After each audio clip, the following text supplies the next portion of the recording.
A global gathering of church leaders opened with a visibly moved Pope Francis. Diamo loro il nostro caloroso benvenuto.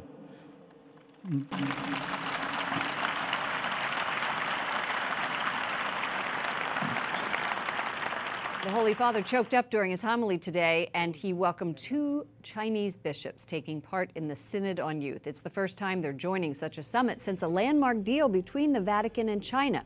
Francis celebrated Mass in St. Peter's Square with more than 200 priests, bishops, and cardinals from all over the world who are participating. Vatican Correspondent Juliet Lindley joins us from Rome. Juliet, what is the Pope's message as the Synod begins?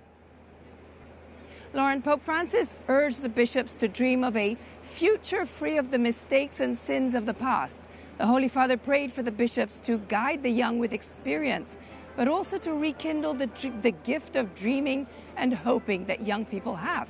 He prayed for God's help to ensure that the Church doesn't allow itself from one generation to the next to be crushed by our shortcomings, mistakes, and sins, he said. Well, this month-long synod is opening amid outrage over the abuse scandal, with new revelations about decades of wrongdoing in the U.S. and Chile and Germany and elsewhere. That has sent confidence of Pope Francis's leadership here in the U.S. to an all-time low. That's right, Lauren. A survey by the Pew Research Center released on the eve of the synod found that only 31% of American Catholics felt that the Pope was doing an excellent or good job in addressing the abuse issue. Now, that's down from 45% in January, and in 2015 it was 55%. So today, Francis didn't refer directly to the scandal in his homily, but he did urge the Synod members to, quote, reverse situations of uncertainty, exclusion, and violence to which our young people are exposed. And he also called on the bishops to get rid of any attitudes that alienate them from young people.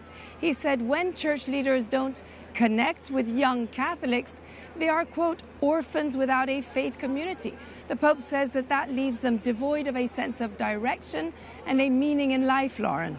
Juliet, this afternoon, Pope Francis had some advice to guide participants. Tell us about that. The Pope made an appeal to the Synod members not to gossip or have a critical attitude. He encouraged them to listen, and he said only frank dialogue can help the Church grow. The Holy Father also denounced what he calls the scourge of clericalism. He's referring to the attitude that only bishops and priests have authority and they misuse that authority. Now, the Holy Father also made a point of telling the older participants not to underestimate the abilities of young people. And he reminded young people, on the other hand, not to brush aside the older generation as out of touch with reality, Lauren. Juliet Lindley, EWTN News Nightly Vatican Correspondent, thank you. Thank you, Lauren.